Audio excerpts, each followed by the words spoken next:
Video pasangan yang diduga mesum di bawah jembatan saat tengah malam beredar di sosial media. Video tersebut diunggah oleh akun @merapinews dan merupakan kiriman dari netizen bernama Herli Sabrina.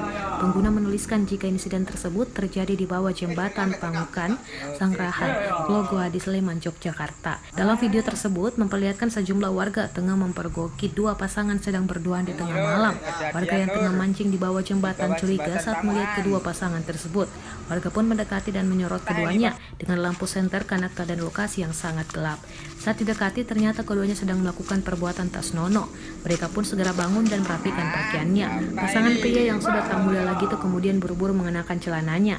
Ia masih mengenakan kemeja panjang warna coklat, peci dan juga masker. Pria itu segera mengambil celana kolor dan panjang yang tergantung di motor miliknya. Sedangkan pasangan wanita yang berdaster biru buru-buru mengambil sarung yang digunakan sebagai alas. Ia segera memasukkan sarung dan beberapa kain ke dalam tas yang berada di atas sepeda motor.